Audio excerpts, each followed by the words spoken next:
Cuman pas sampai belokannya itu, gue tuh ngeliat kayak, mungkin kalau bahasa kita kayak genderuwo kali ya. Itu emang gede banget nutupin jalur.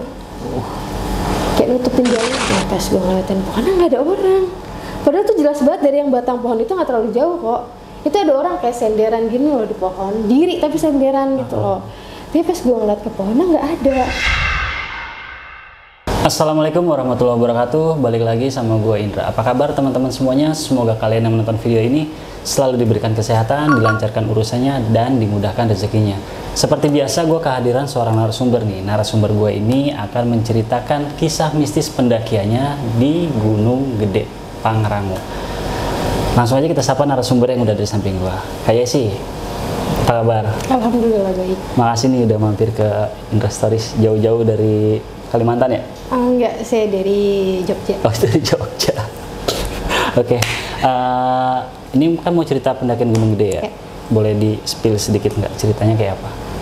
Ya jadi intinya sih di cerita ini tuh kayak ada beberapa gangguan yang di akhirnya itu membuat bisa dibilang sukma gue tuh kayak sempat ketahan di sana selama 7 hari. Oke. Setelah gue pulang ke rumah. Oke, sebelum masuk ke dalam ceritanya, gue mau ingetin lagi buat kalian yang memiliki cerita horor bisa langsung hubungi nomor admin yang gue cantumin di bawah ini. Tapi sebelum itu gue juga mau ingetin kalian yang belum subscribe, buruan di subscribe, dan yang udah subscribe gue mau ucapin terima kasih banyak. Semoga kalian diberikan kesehatan, dilancarkan urusannya, dan dimudahkan rezekinya. Ya udah, tanpa perlu berlama-lama lagi nih, langsung aja kita simak ceritanya.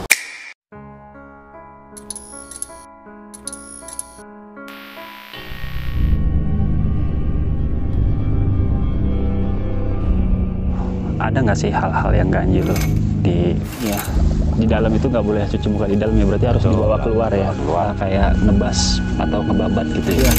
Sebenarnya jalurnya ini emang jalur resmi. Si pengikutnya nih.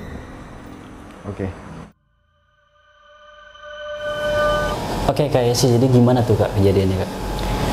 Jadi sebenarnya tuh ini kejadian dimana ini pendakian pertama gue. Pertama kali? Iya, di Gunung Gede itu. Sebenarnya gue tuh pengen banget yang namanya mendaki gunung tuh udah lumayan lama ya. Cuman karena gue gak punya kayak circle teman-teman pendaki, jadi sempat ketunda lama waktu itu. Sampai akhirnya teman lama gue, teman SMP gue itu kayak sempat messenger gue gitu loh di sosial media gue, kayak nanyain kabar, halo apa kabar, dan lain sebagainya gitu. Begitu gue lihat profilnya, oh ini teman SMP gue nih, dan pas gue lihat kayak foto-fotonya, gue kepo gitu, ternyata dia suka naik gunung. Gitu. Di situ habis biasa-biasa nanyain kabar dan lain-lainnya, gue sempet nanya, sempet waktu kayak gini, ih pengen dong gue ikut naik gunung nih, gue pengen ngerasain mendaki, gue bilang. Terus kata dia, serius lo mau ikut nih? Iya gue mau ikut. Dia bilang, oke deh, next kalau misalkan gue ada kayak trip sama teman-teman gue ke gunung, lo gue ajak deh, kata dia. Oke, gue bilang gitu. Udah dari situ tuh sempet kayak lumayan lost contact beberapa bulan gitu loh. Sama temen lo yang di Facebook? Sama temen gue yang di Facebook ini. Kayak cuman ngobrolin sekilas gitu doang loh. Sampai akhirnya dia messenger gue lagi, bilang, lo katanya mau ikut naik gunung, mau ikut nggak nih? Gue mau ada trip ke Gunung Gede, katanya gitu. Nah, waktu itu lewat mana? Lewat jalur Putri. Oh, Putri. Terus gue bilang ke dia, oh boleh, emang kapan? Gitu kan, gue bilang masih 2 minggu lagi sih, kata dia gitu. Berapa orang yang ikut? Gue bilang gitu. Sekitar 6 orang kalau jadi, 4 orang cowok, 2 orang perempuan, terus 2 waktu itu. Oh boleh deh kalau gitu, berarti 2 minggu lagi ya. Intinya di situ gue sempet nanya-nanya kayak, gue tuh harus bawa apa aja sih, gue harus prepare apa aja lah gitu. Dia kasih tahu ya, lo bawa diri aja gitu kasarannya, soalnya kalau misalkan masalah kayak perlengkapan nanti dari gue semua, katanya. Oke. Sampai akhirnya 1 minggu sebelum hari H itu kita sempat kayak ngadain. Sebenarnya sih yang temen gue itu cuman si Pak I ini. Jadi teman gue ini, teman SMP gue namanya Pak I. Jadi teman gue ini, nah yang lainnya itu temen-temennya dia, gitu loh, temen pendakian dia yang which is gue nggak kenal gitu. Sampai akhirnya seminggu mau naik, kan kita bikin grup dulu nih di WhatsApp grup buat naik ke Gede itu. di grup bilang, kita meeting dulu yuk, ketemu dulu yuk, ngobrolin gini-gini, kata dia. Ketemunya di mana? Waktu itu kebetulan ketemunya di Sawangan. Oh, Sawangan. Yang dimana sebenarnya nggak jauh dari tempat gue nih, ketemuannya. Nah, teman gue Pak Ai ini lokasinya jauh, dia di Depok. Oh, Depok. Jadi akhirnya saat itu yang meeting ketemuan itu cuma gue sama 3 orang. Itu teman-temannya dia, namanya Akil, Ipan, sama Nirwan. Bertiga itu aja. Nah, mereka bertiga kenapa bisa datang? Karena satu, yang namanya Akil itu rumahnya di dekat situ. Yang 2 ini satu company, yang company itu di daerah Sawangan, satu kerjaan lah. Akhirnya kita ketemu berempat. Di situ ya kita juga sekalian kenalan ya, karena gue juga belum kenal di situ. Kita kenalan, ngobrol.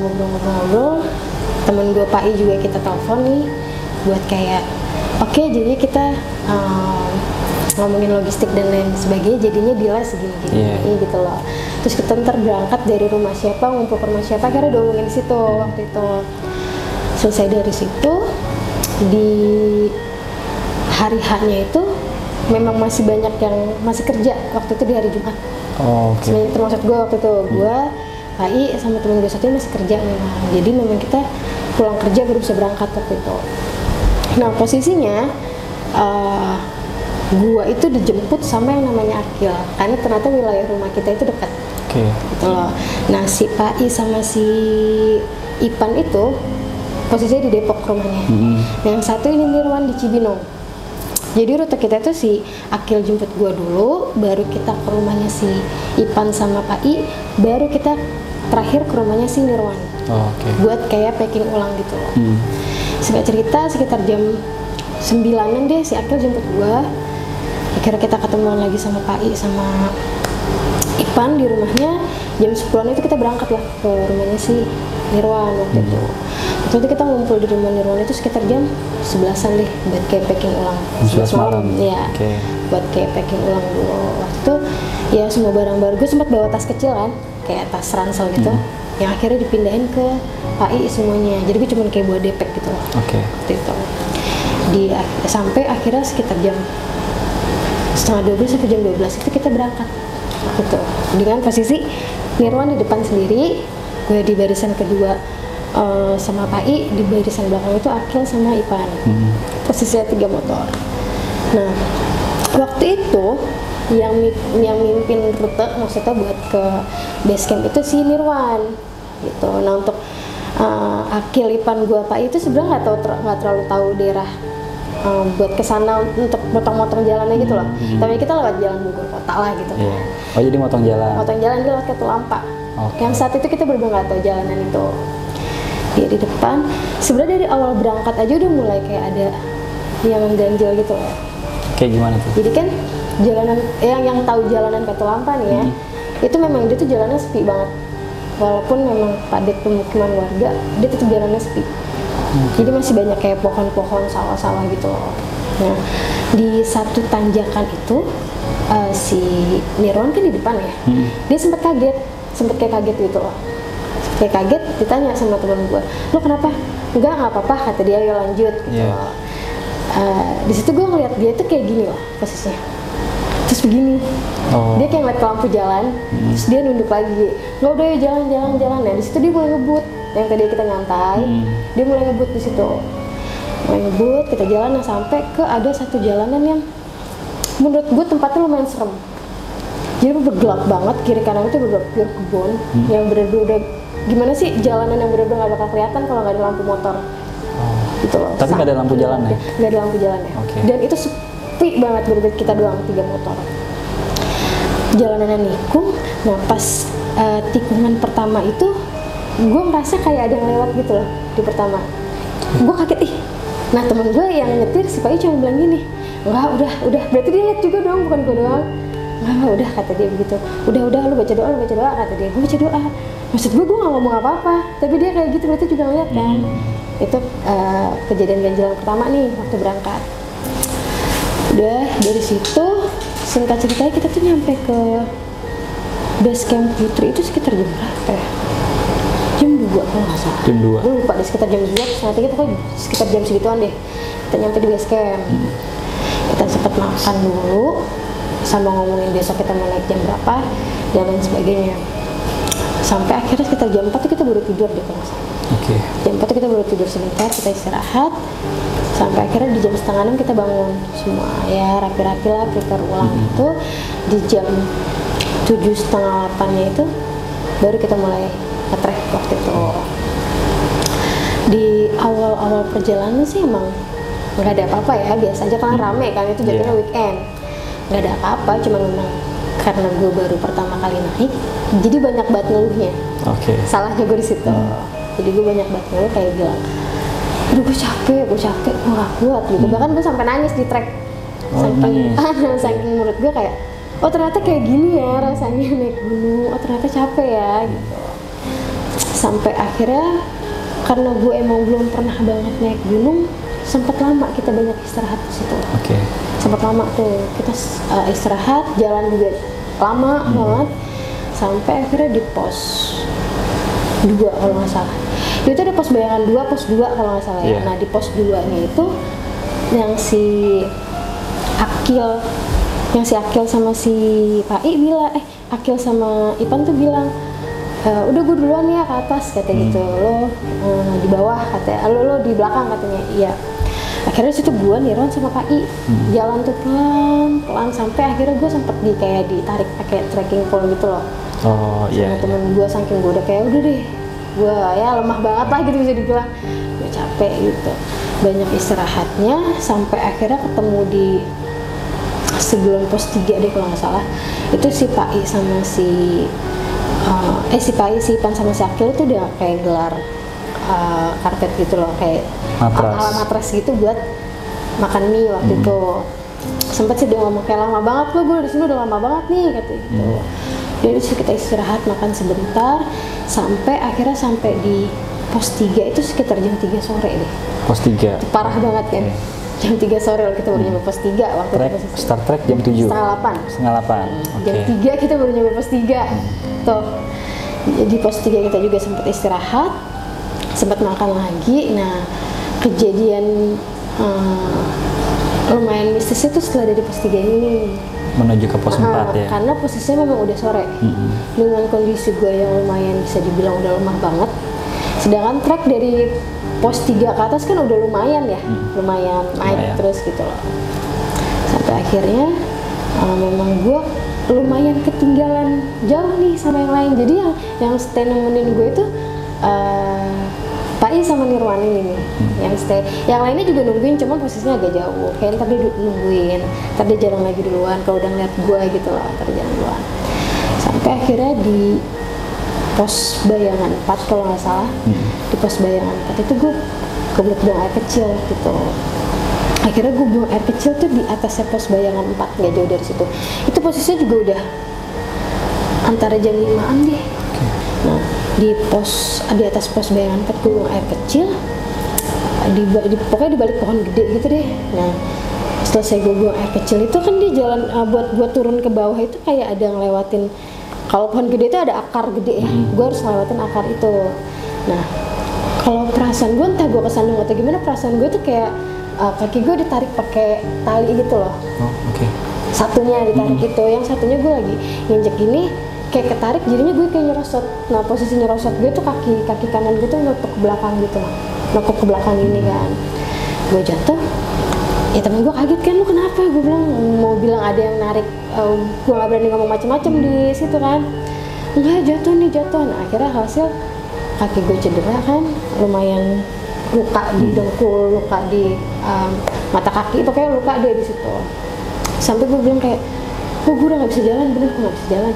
Karena buat diri aja mah udah nggak bisa, udah diurut, udah dikasih minyak apa nggak bisa gue bilang. Tapi nanggung, katanya nanggung, dikit lagi Surya Kencana kata dia. Kalau menurut mereka dari situ emang udah deket, tapi buat gue jauh masih, ya kan. Di situ rundingan. Katanya kan di antara pos bayangan 4 sama pos 4 itu nggak boleh ngecamp. Katanya, terus gue nggak paham sih, katanya nggak boleh dong. Jadi kalau kata mereka minimal kita nyampe ke Sultan dulu deh, gitu loh, baru kita ngecamp katanya. Terus gue bilang tapi nggak bisa, kaki gue nggak bisa. Akhirnya temen gue si Pai ini coba buat mapah gue, carrier-nya dipegang sama si Nirwan, kayak di double carrier gitu dia. Akhirnya gue dipapah sama si Pai yang dimana jadi juga nggak terlalu kuat mungkin mapah gue jadinya ya. Akhirnya dia nyoba buat menggendong.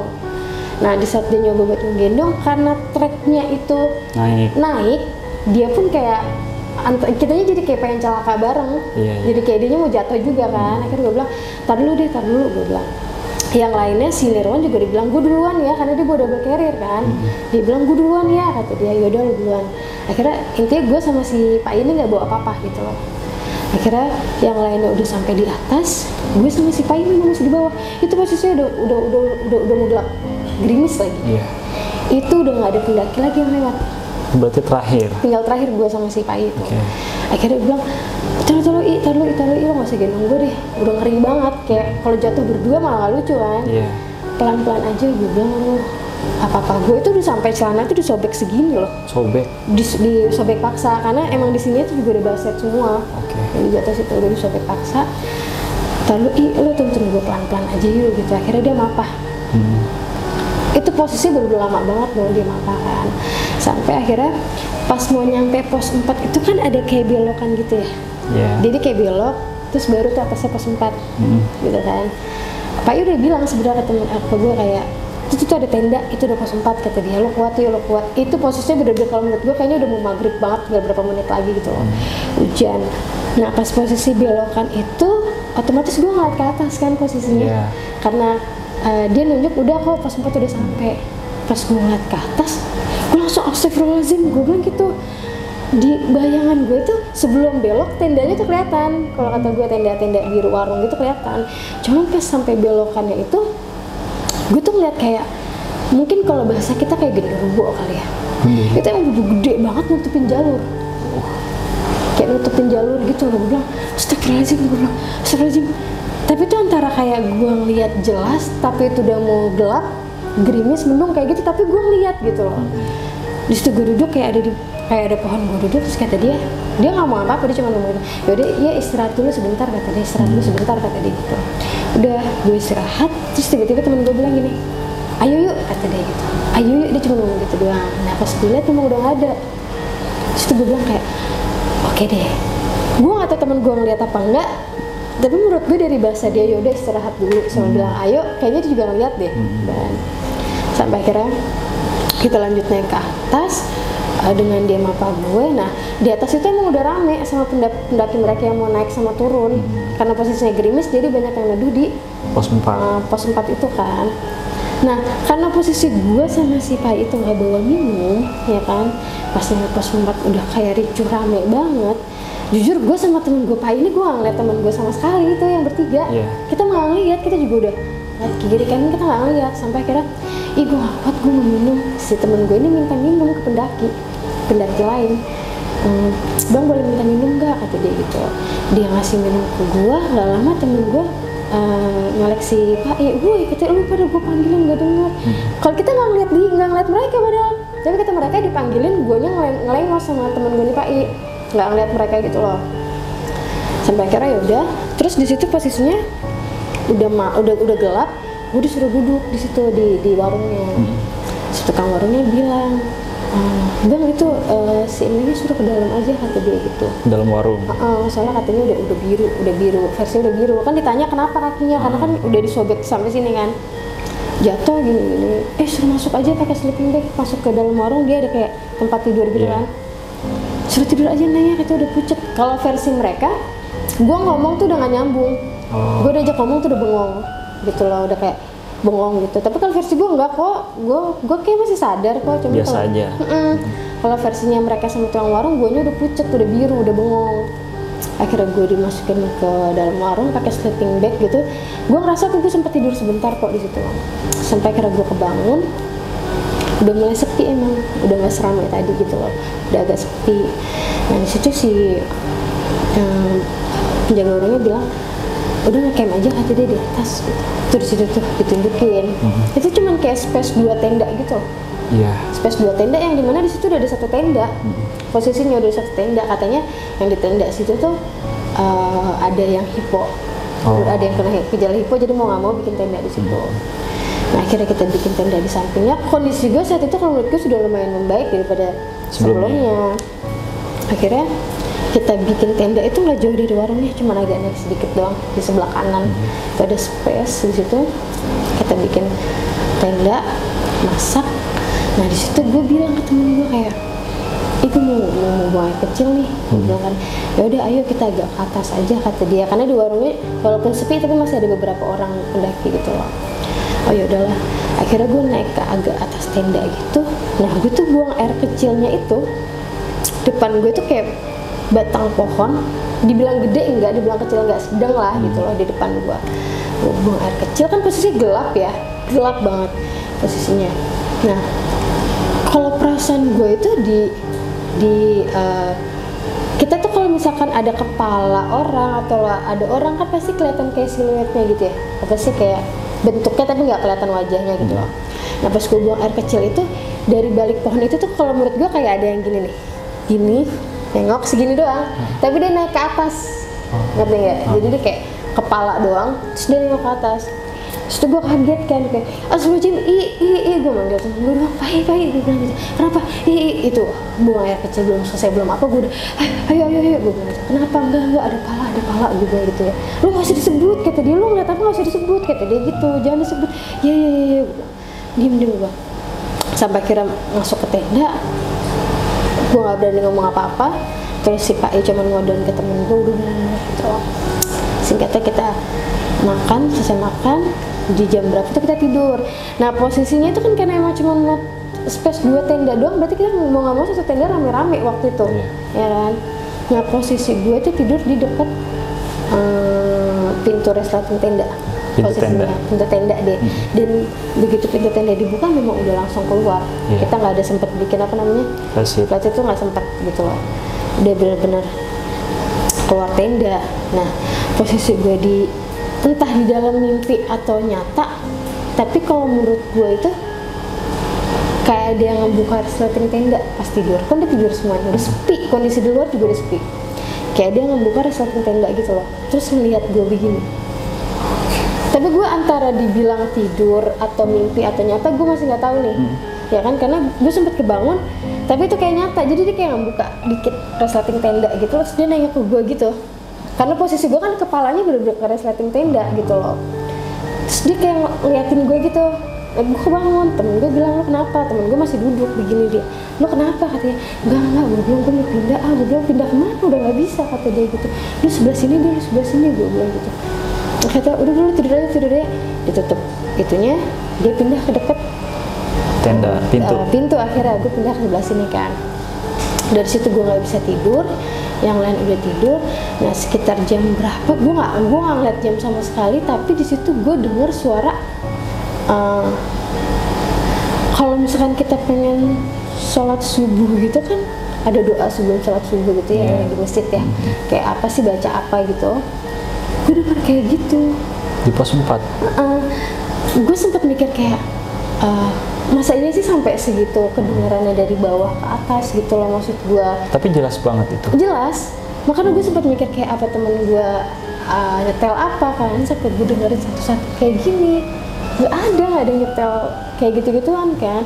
Terus pas gue dengar keluar, emang kayak dari suaranya tuh kayak emang bener-bener dari jauh nyampe ke atas gitu loh suaranya. Cuman gue mikir, bisa nyampe sejauh itu kah dengan pohon-pohon yang tinggi kan, gitu loh. Apakah nyampe sejauh itu? Gue sempet kayak, ya Allah, gue istighfar berkali-kali kan, gue istighfar kayak, bener gak sih? Kalau bener kan berarti ini masih deket banget ke bawah gitu loh. Tapi lu nanya nggak sama temen lu? Nggak ada, yang udah pada tidur.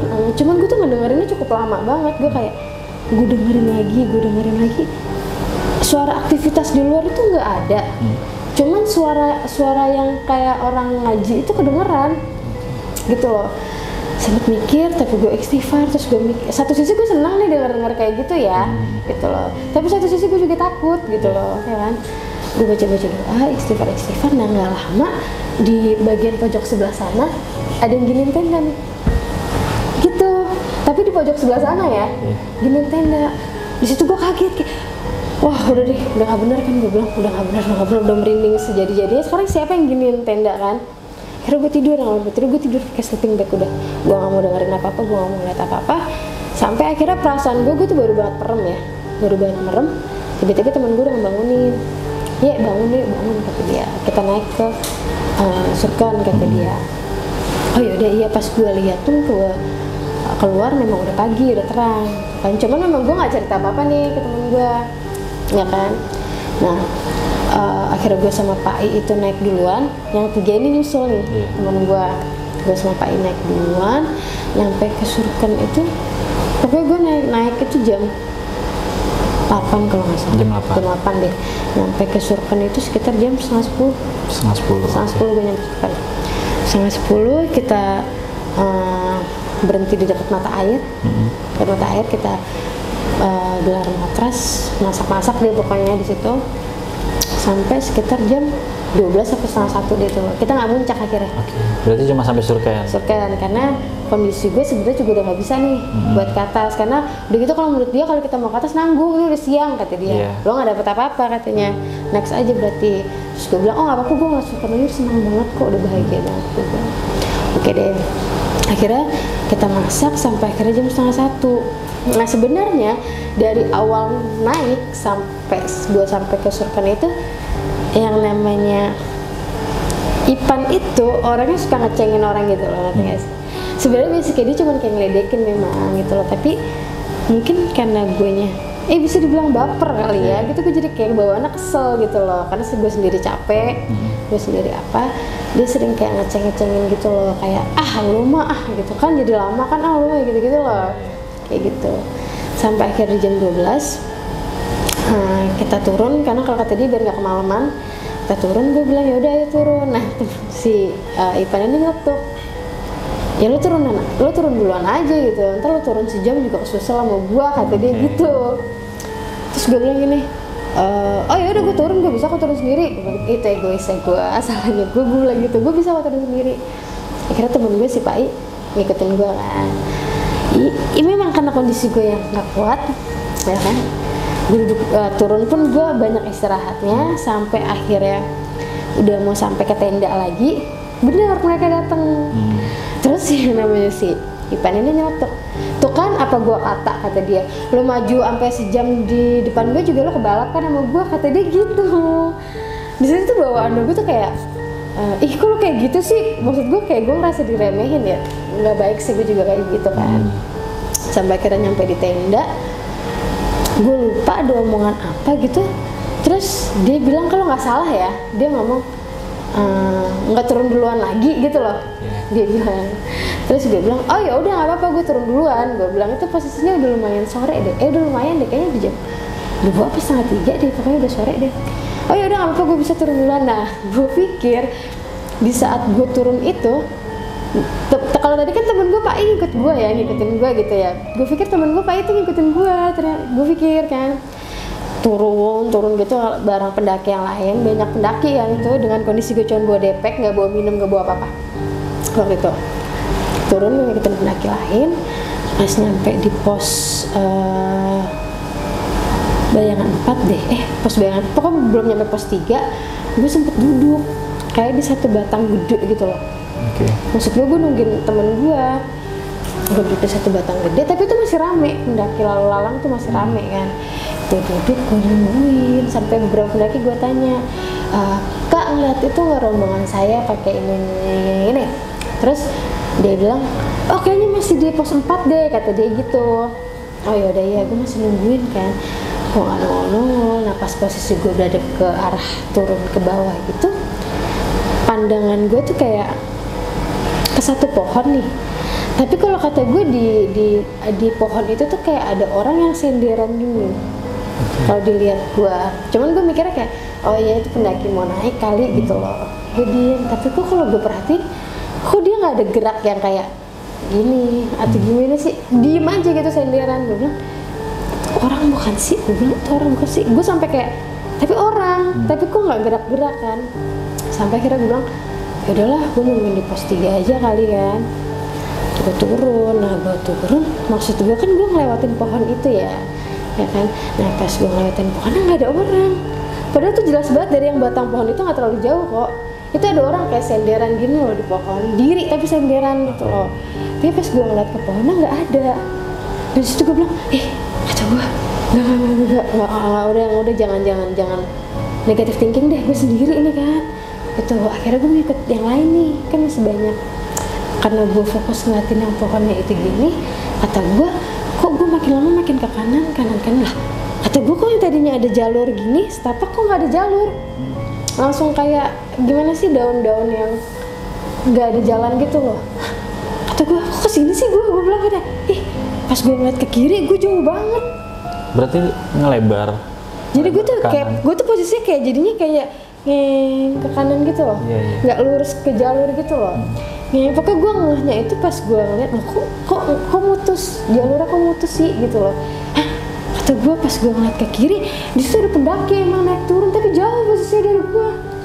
Kata gue astagfirullahaladzim, ayo dong, bismillah. Gue udah takut banget di situ.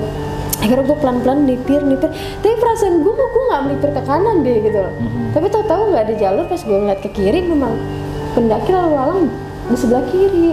Ada beberapa pendaki nih yang turun ngeliat gue tuh kayak kagetnya mungkin kayak gue dari situ sih gitu kan, kaget. Terus gue cuman kayak senyum kayak orang pintar gitu kan, kayak gitu. Gue sambil kayak yang penting gue balik ke jalur kan, yang penting masih rame.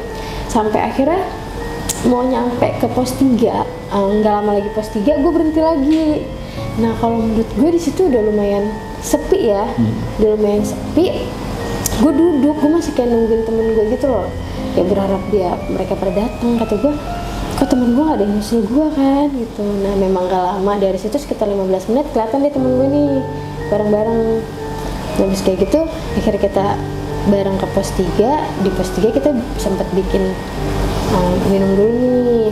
Terus gue ditanya, mau kopi nggak? Enggak, gue kalau kopi, gue bilang gitu, teh manis aja, gue bilang kan, karena gue udah lemes kan, teh manis aja. Terus temen gue ada Ipan nih ngelatok, ribet teh manis mau di bawah, kata dia gitu. Terus gue bilang kayak, ya udah nggak usah gitu, ribet udah kopi aja sih. Nggak mau, gue nggak mau kopi, beli kopinya kopi liong gitu kan. Nggak mau, gue bilang gitu ya, ribet teh manis nggak ada, kata dia, ribet ngambilnya di bawah, kata dia gitu. Makin apa sih, gue makin kesel kan, kayak anjing gue udah turun sendiri kan, ketemu diginiin kan. Akhirnya gue kesel, gue cuma minum air putih. Disitu gue diem aja, gue ngomong apa. Temen gue cuman kayak gini sih, Pak udah kata dia gitu kan. Cuman bawaan hati gue tuh kesel aja gitu bawaan gitu. Sampai akhirnya udahlah, kata gue masih rame ini, gue turun duluan, gue bilang gitu kan ya. Emang masih rame ya sebenarnya saat itu. Udah, gue turun duluan, gue bilang gitu kan ya. Ntar juga paling gue kesusul sama lu pada, gue ngomong gitu. Ini ketiga kali berarti? Dengan bodohnya ya, dengan egois gue yang tinggi, gue turun aja sendiri di situ. Ternyata itu petaka gue lah pokoknya. Itu gue turun dari pos 3 itu, sebenarnya di depan gue tuh kayak ada rombongan yang gue ngeliat rombongan itu waktu di shoot kan gitu loh. Ketemu? Memang gue tahu rombongan itu gitu loh, maksud gue udahlah dia di depan gue ngikutin di belakangnya gitu maksud gue ya kan. Dan ternyata karena memang gue nggak tahu dan gue nggak pernah naik gunung, ternyata memang mereka itu fisiknya jauh lebih kuat. Jadi which is dia tuh turunnya entah cepet atau entah gimana, yang tadinya gue deket jauh makin jauh sampai nggak kelihatan ya kan. Kata gue, nah sedangkan di pos 3 aja itu walaupun rame udah sore, jadi banyak kan yang naik, yang turun tuh udah dikit. Nah gue bilang, aduh gue ngejar nggak kuat kan. Sampai akhirnya gue duduk, gue bilang nggak kuat. Itu masih belum terlalu jauh kok dari pos 3, tapi udah sepi. Kan turun dari pos 3 itu udah bener-bener kayak hutan-hutan, pohon-pohon tinggi lagi kan.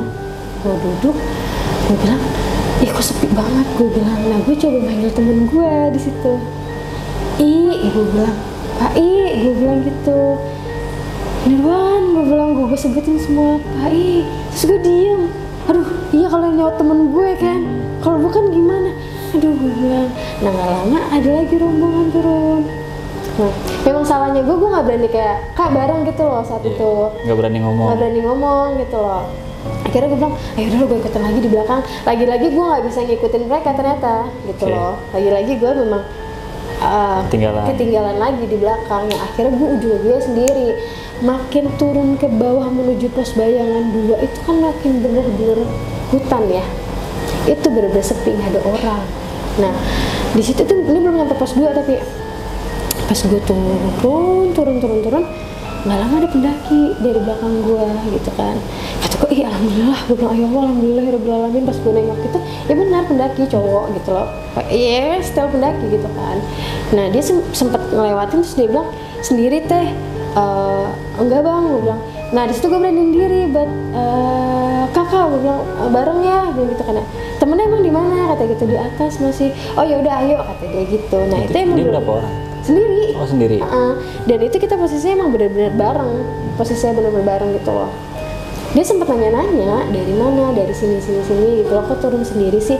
Iya enggak, tadi emang iseng aja turun-turun kebablasan, kayak teman masih di atas deh gitu kan. Sempet ngobrol biasa aja.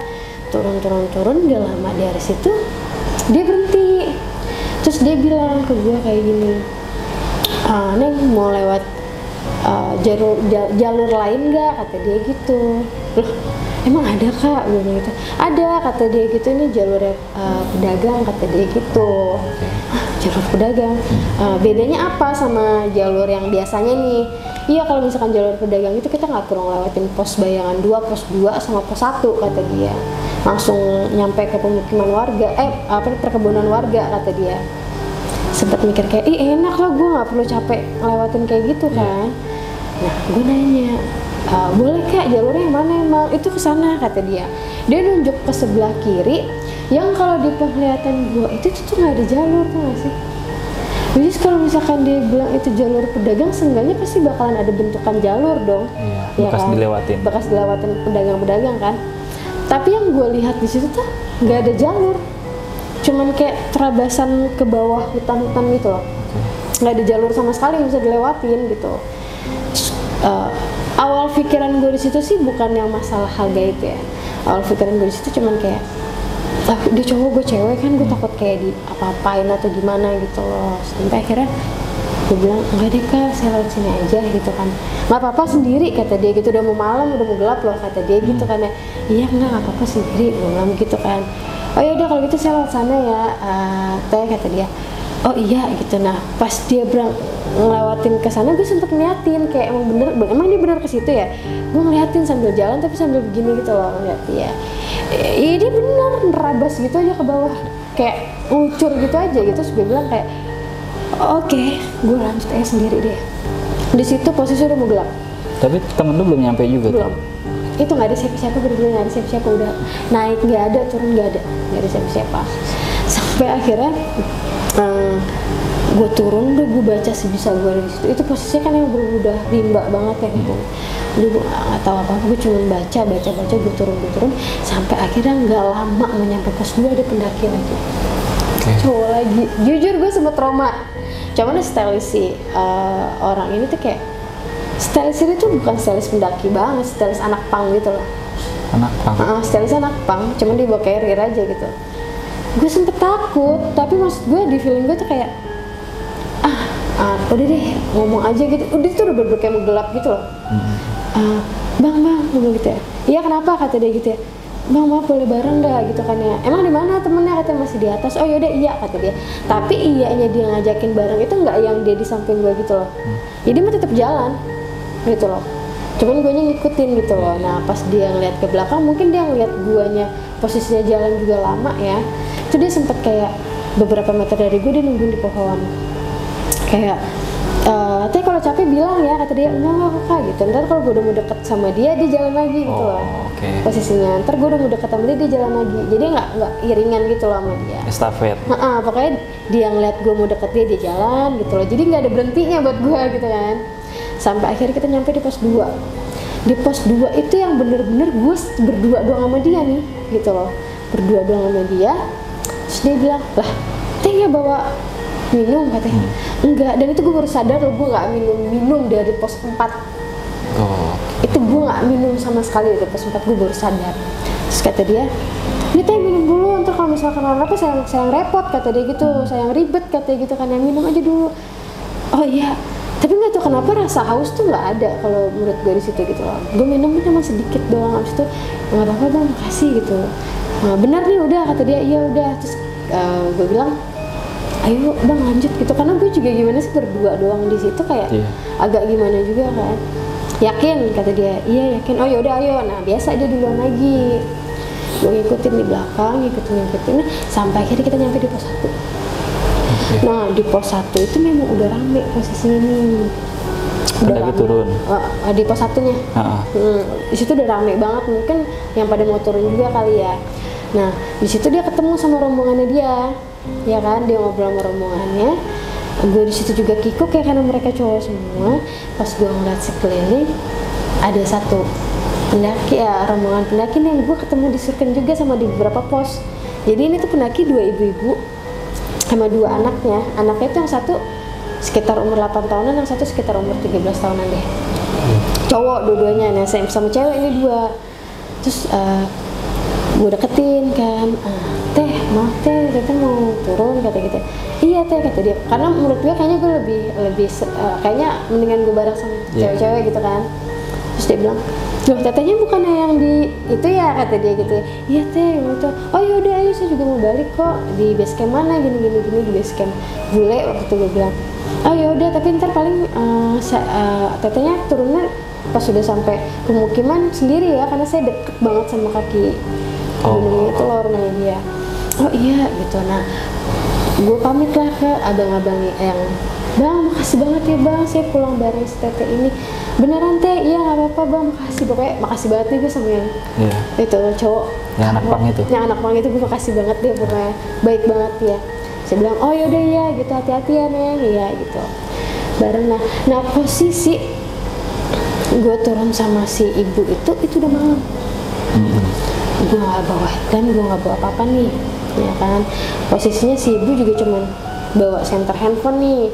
Nah posisinya ibu yang pertama jalan duluan sama anaknya, ibu yang kedua kan anaknya masih umur 8 tahun, mungkin udah nggak kuat atau capek, digendong akhirnya. Nah waktu itu handphone gue udah lobet deh, pokoknya udah mati nggak bisa dihubungin. Si ibu bilang coba pegangin handphone saya ya, senterin. Jadi posisi paling belakang tuh gue, ya kan. Gue nyenterin, posisinya mau udah gelap. Tahu sendiri kan pas udah nyampe di perkebunan warga itu kan kita masih harus jalan yang benar-benar buat nyampe pemukimannya kan bener-bener masih jalanan kayak gitu kan. Kok perasaan gue di belakang tuh kayak ada yang ikut jalan juga, tapi kayak segrup gitu loh.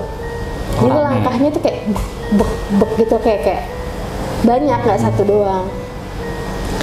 Gue nengok ke belakang pelan-pelan gitu. Memang gue nggak bisa ngeliat apa-apa di belakang gitu loh, karena emang gelap banget kan.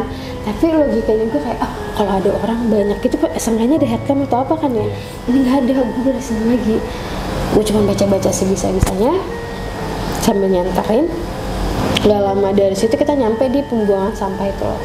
Ya kan, nyampe di pembuangan sampah itu udah sebenarnya kayak gak ada apa-apa gitu loh. Sampai akhirnya gue nyampe ke base camp pun sendiri, gak ada apa-apa nih di situ. Tapi orang base campnya sempet nanya kayak, loh kok sendiri, kata dia gitu kan. Iya teman saya masih di atas. Hah? Yakin masih di atas, kata dia. Iya masih di atas kok, beneran. Kayak gimana sih, gak percaya. Kayak gak percaya. Bener, nanya sendiri, iya saya sendiri gitu kan. Oh yaudah, katanya. Gue pesen minum, udah capek banget deh gitu. Nah gue nyampe base camp itu sekitar jam 7 malam. Jam 7 malam? Nah gue nyampe base camp, gak lama dari situ sekitar jam 9 malam teman gue datang nih. Yang pertama kali lari itu teman gue si Pai. Dia tuh kayak pengen mastiin banget gue udah sampai atau belum gitu loh. Dia lari, pas dia ngeliat gue dia kayak lemes, kayak lu katanya, lu gila lu, udah gue domelin dia, lu tuh gila, lu tuh nggak bawa air, lu nggak bawa headlamp, lu nggak bawa, lu baru pertama kali naik gunung lu gitu. Kalau lu hilang dan lain sebagainya, gue gimana ngomong ke?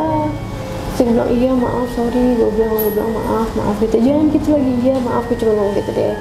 Habisnya situ gini-gini kan gue udah bilang jadi dengerin, kata dia. Yang lain datang tuh juga udah pada lemes kan, udah mikir yang kayak gue. Karena ternyata mereka di jalur pun nanyain ke orang-orang, ngeliat cewek nggak pakai ini, pakai DP, pakai gini-gini. Dan rata-rata emang pada yang lihat waktu itu. Udah singkat dari situ sekitar jam 11 apa jam setengah 12 kita turun nih. Nah di sini mulai kayak dibilang teror ya, bisa beruntun kayak gitu. Nah motor temen gue yang namanya si Nirwan itu bener-bener mogok nggak bisa nyala. Bayangin dari kan kita kan kalau misalkan dari ke base camp Putri itu buat nyampe ke jalan rayanya lumayan jauh ya. Iya. Tapi memang treknya turun terus ya kan. Dari situ tuh dia udah mogok, udah mati. Turun mogok, akhirnya sempet benar nih, sempet benar. Nggak jauh dari situ nyampe jalan raya mogok lagi. Sampai ke bengkel, masih ada bengkelan buka tuh. Sampai akhirnya turun mogok terus sampai akhirnya udah nggak bisa dibenerin motornya. Bayangin dari puncak tuh sampai ke perbatasan Warung Jambu. Oke. Itu motornya di stut. Motornya di stut. Untung treknya dia kan bener turun ya kan. Tapi kalau pas sudah nyampe Bogor enggak kan. Itu dia bener-bener di stut. Sampai ke cabang Warung Jambu lurus ke Cibinong kiri ke Parung. Parung itu. Nah, di situ akhirnya gue tuker motor. Gue balik lagi sama si Akil itu yang di awal karena rumahnya dekat rumah gue kan. Yang sisanya lanjut ke lurus nganterin si Nirwan ini karena Cibinong itu masih di stut keadaannya. Udah masih di stut tuh. Di situ sempet kayak curiga kok bisa sih motor sampai kayak bener-bener nggak bisa nyala gitu kan. Tapi udah ke bengkel kan ya? Udah sempet ke bengkel kok, cuma mati lagi gitu loh. Sampai akhirnya balik. Nah pas balik itu gue sempet kayak ngerasain, awalnya gue mikir kayak mungkin karena gue capek nih ya, karena gue capek jadi gue ngerasa kayak seluruh badan gue tuh sakit semuanya gitu loh, sakit banget. Sehari 2 hari tuh gue ngerasain sakit banget. Sampai akhirnya di hari ketiga tuh gue ngerasainnya kayak badan gue udah gak bisa bangun, kayak udah plek, udah gak bisa bangun sama sekali lah gitu loh. Gak lama datang abang gue nih. Abang gue bilang, lo kenapa? Gak tau, gue bilang gue gak bisa deh, gue bilang gak bisa, badan gue sakit, gue bilang gue gak bisa bangun, gue cuma nangis aja bawaannya. Terus sama dia dipijitin, nah dipijitin, kata dia mau habis dari mana? Gue habis dari sini, gue bilang yaudah lo istirahat deh, lo minum obat. Dia masih kayak gitu, sampai akhirnya di hari kelima apa keenam abang gue balik lagi dengan ngeliat kondisi gue masih yang sama. Gue nggak bisa bangun, pokoknya buat ke kamar mandi aja baru sama adek gue tuh kudu di kayak dipapah banget gitu loh, bener-bener kayak apa sih, badan tuh kayak bener-bener rapuh banget ya, pokoknya udah kayak ringkih banget. Sampai akhirnya abang gue datang malam tuh, gue inget banget, kata dia udah gue nginep di sini, kata dia gitu karena sambil pijitin kaki gue. Nah pas dia pijitin itu gue kayak mimpi, entah mimpi atau gimana ya, tapi gue mimpi itu jelas banget. Pas abang gue bilang udah gue nginep, katanya sini gue pijitin kaki lo, kata dia. Gue sempet tidur, terus di mimpi gue tuh gini, di mimpi gue masih dalam pakaian yang sama waktu gue naik Gunung Gede. Pakaian yang sama, stylish yang sama, gaya yang sama intinya. Itu gue ada di Surya Kencana, di dekat mata air. Gue ada di situ. Di mimpi gue nih, gue bisa melihat diri gue di situ. Gak lama dari gue ngeliat diri gue sendiri itu, gue dengar suara abang gue di belakang, kayak ngapain lo di situ, kata dia. Nah gue nengok itu gue ngeliat abang gue di dalam yang gue lihat itu loh, di mimpi gue. Di situ abang gue bilang, lo ngapain di sini lama-lama, kata dia. Ayo balik sama gue, kata dia gitu. Nah gue ditarik sama dia, ayo balik sama gue, kata dia gitu. Nah pas dia narik ayo balik sama gue bangun. Gue bangun gitu. Nah cuman pas gue ngeliat abang gue tidur gitu loh, di samping gue tidur abang gue. Pas gue bangun itu bener-bener sumpah, badan gue yang tadinya sakit sesakit-sakitnya rasanya itu nggak ada, hilang. Itu hilang. Rasa pegel di kaki gue, sakit di badan itu hilang. Itu hilang seketika. Yang tadi gue nggak bisa tidur, gue bisa tidur plus udah nggak ada ngerasain sakit yang gue rasain berhari-hari ini loh gitu loh. Sampai akhirnya besok pagi abang gue bilang, udah enak kan badan? Iya udah, gue bilang gitu. Iya gue pijitin, dia ngomongnya kayak gitu. Terus dia sempet ngomong kayak gini, kalau bisa kalau misalkan kemana-mana disiapin dulu dirinya, katanya gitu, sama doa-doa dimanapun lo ada, lo doa deh. Cuman ngomong kayak gitu doang, terus dia cabut pergi gitu loh. Cuman itu kayak mimpi gue yang paling nyata, ngerti gak sih? Dan di badan tuh bener-bener kayak, ih kok bisa se-magic itu gitu loh, gue bisa ngerasain sakit lagi. Sampai akhirnya gue cerita lah nih ke temen gue kan. Nah sebenarnya pertama kali yang hubungin gue itu temen gue si Nirwan, ya kan. Gue cerita nih ke dia kayak, masa gue kayak gini sih, yang gue ceritain tadi gitu loh. Terus temen gue si Nirwan tiba-tiba dia bilang kayak gini, sama kata dia gitu. Lo inget gak, kata dia, pas kita naik, kata dia gitu kan ya, Iya, gue bilang pas di Katulampa, kata gue dia cerita kayak gitu. Yang gue kaget katanya, iya kenapa? Itu gue ngeliat kuntilanak jelas banget di atas lampu jalan yang pas tanjakan di awal. Terus serius, iya gue ngeliat kuntilanak, kata dia jelas banget, gue kaget, kata dia. Ah lu, terus ada lagi nih, kata dia. Lu inget gak yang kita naik di, lupa di pos berapa? Gue ngambil kayak lumut di pohon, kata dia. Gue mikir, oh iya dia sempet tuh kayak ngambil lumut. Sebenernya gue sama temen gue si Payu udah coba kayak, lo ngapain? Katanya lo ngapain sih? Soalnya walaupun gue gak pernah naik, katanya kan gak boleh ngambil apa-apa ya, katanya kan. Terus dia ngambil tuh, kalau yang gue lihat sih dia ngambilnya kayak lumut doang sih, lumut yang ada jalar di pohon gitu loh yang gue lihat. Cuman kalau versi dia nggak ada di gunung lain katanya gitu loh, gue nggak tahu ya. Nah itu dimasukin ke dalam dompet sama dia. Sejumput gitu doang kok, dimasukin ke dalam dompet sama dia. Sekarang temen gue satunya, oh udahlah biarin aja, kata dia gitu kan. Ya udahlah lanjut di situ. Nah kata dia, kenapa posisinya jam 9 mereka baru nyampe? Ini versi ceritanya dia. Gue nggak tahu dia yang lain dia begitu tahu ini gimana ya. Dia bilang, jadi pas turun dari pos 3 dia tuh sempet jatuh. Si Nirwan ini jatuh. Nah ditanya sama Nahal, kenapa? Enggak, gue kepleset katanya. Tapi kalau dari si versinya Nirwan, kakinya tuh kayak dipegangin gitu. Sampai akhirnya kalau nggak salah temen gue si Akil Ataipan, gue lupa deh, Akil Ataipan bilang ya udah sini carrier lu gue bawain gitu loh. Pas carriernya dibawa, jatuhlah si Akil itu, jatuh, gantian dia yang jatuh nih gitu kan. Gantian dia yang jatuh, mikirnya tuh mereka masih kayak, oh mungkin emang udah sama-sama capek gitu loh. Gak lama si Ipan bilang, udah sini gue aja yang bawa. Gak lama dia yang bawa, jatuh juga dia, kayak kepleset. Nah Nirwan dia baru inget, dompetnya ada di dalam carrier. Ngerti gak, dompet yang dia masukin itu ada di dalam carrier. Sampai akhirnya dia bilang kayak, oh di sini gue aja lagi yang bawa, kata dia gitu. Mungkin kalau maksud dia udah biarin biar gue aja gitu loh, dia yang bawa. Nah kalau dari versi si Nirwan itu, sepanjang jalan itu dia ngerasa kayak ada yang naik di carrier dia. Dari pas naik? Jalan. Enggak, yang turun itu. Pas turun? Itu kayak ada yang di atasnya, katanya. Gue bilang, ah gila, gue bilang serius apa? Gue sampai bilang kayak gitu. Iya, makanya gue sempet bingung kenapa motor gue mogok, kata dia gitu. Ya kan, kalau gue alur ceritanya gue turutin, iya bener kan. Iya, kenapa motor tiba-tiba mogok kan? Sampai gue bilang, ah lu apa jangan-jangan gue sakit gara-gara lu juga? Gue bilang kayak gitu kan. Kagak, tapi kan udah gak ada, gue buang, kata dia gitu. Dari situ gue kayak, ih sialan, gue kayak nyambung kan dia bawa kayak gitu.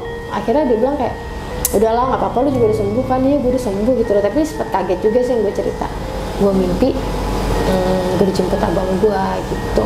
Ya udah dari situ akhirnya kayak pelajaran juga sih. Kayak aduh jangan ngambil apa-apa deh, takutnya itu emang ada sangkut pautnya kan gitu loh. Jangan ngambil apa-apa, terus jangan egois deh nanti kalau di gunung. Oke, jadi kayak sih dari cerita lu ini gue sedikit nih mau nanya. Pas lu melipir ke kanan nih, kan lu ngeliat pendaki ya, di sebelah kiri lu tuh pendaki di jalur, sementara lu keluar jalur. Tapi pendaki-pendaki itu ngeliat ada lu nggak di situ? Gue nggak tahu sih, tapi pokoknya yang jelas begitu gue balik ke jalur yang benar, ada beberapa kaget ngeliat gue. Kayak mungkin kalau bisa ngomong kayak kok lu dari situ sih gitu loh, bukan dari atas gitu loh, gitu aja sih. Tapi lu nggak sempet pas lu keluar jalur itu lu nggak sempet manggil pendaki yang lihat? Gue cuma kayak kak gitu doang gitu, karena dia sendiri kayak kaget ngeliat gue gitu loh kayak gitu. Nah kalau satu lagi nih gue mau nanya, kalau boleh tahu itu yang diambil temen lu tuh sebenarnya apa? Kalau cerita dari temen lu? Dia nggak ngejelasin. Dia nggak ngejelasin? Enggak, cuman kalau yang gue lihat cuma sekedar lumut yang ada di pohon gitu doang. Oke. Nggak ada something yang apa, nggak, cuma lumut yang ada menjalar di pohon gitu aja, dan itu kecil gitu diambil. Lu tahu nggak sih maksudnya tujuan dia ngambil itu tuh apa gitu? Enggak, dia cuma bilang nggak ada gitu. Ya, sengaja gue gitu doang. Tapi maksudnya bisa sampai masuk ke dompet gitu kan? Gak tahu, itu dia tidak menjelaskan itu. Dia cuman kayak, lo ingat gak, kata dia waktu, oh iya gue ingat, kata dia. Itu masih gue bawa pulang lo sampai rumah. Tapi dan itu dimasukin ke dompet. versi dia itu emang bener lumut. Nggak tahu, tapi kalau yang gue lihat dia tidak menjelaskan sampai ke situ, tapi yang dia cuma bilang lu inget nggak? Ya gue inget, yang gue lihat dia cuma lumut. Cuma kan kalau gue kan berpikirnya buat apa gitu sampai dimasukin ke dompet? Kan lumut itu basah ya. Nah dimasukin ke dompet gitu kan. Nggak ngerti deh gue. Tapi temen lu itu pas kejadian dia jatuh terus motornya mati. Kayaknya dia kalau yang untuk masalahnya dia itu ya. Tapi kalau yang untuk keduanya nggak tahu dia walau alam ya. Tapi kalau yang di situ kayaknya dia sendiri sadar karena sampai dia bilang, oh ya gue inget dompet gue ada di carrier kan, sampai maksudnya kebetulan sampai 3 kali dia jatuh pindah carrier, yang megang carrier jatuh pindah carrier lagi, yang megang carrier jatuh. Cuma kan gue agak ini aja ya, maksudnya dia tuh kan dia tahu nih penyebab dia jatuh itu ada something gitu. Kenapa nggak dikeluarin dan entahlah. Pokoknya versi dia begitu sampai rumah sehari atau 2 hari sama dia baru dibuang. Gitu. Oke, mungkin buat kenang-kenangan kali ya. Nggak tahu deh. Tapi kayak kenang-kenangan yang gue lihat sih itu lumut ya, yang gue lihat gitu loh. Oke, kayaknya sih makasih banyak udah mampir di Indra Stories. Jangan kapok ya. Iya. Oke, salam buat keluarga sehat. Iya. Oke, teman-teman, mungkin sampai di sini aja dulu video Indra Stories kali ini. Kita akan ketemu lagi di video selanjutnya. Tapi sebelum itu gue mau ingetin lagi buat kalian yang belum subscribe, buruan di subscribe. Dan yang udah subscribe, gue mau ucapin terima kasih banyak. Semoga kalian diberikan kesehatan, dilancarkan urusannya, dan dimudahkan rezekinya. Dan buat kalian juga yang memiliki cerita horor bisa langsung hubungi nomor admin yang gue cantumin di bawah ini. Oke, mungkin sampai sini aja video kali ini. Gue Indra dan Kak Yesi pamit undur diri. Wassalamualaikum warahmatullahi wabarakatuh.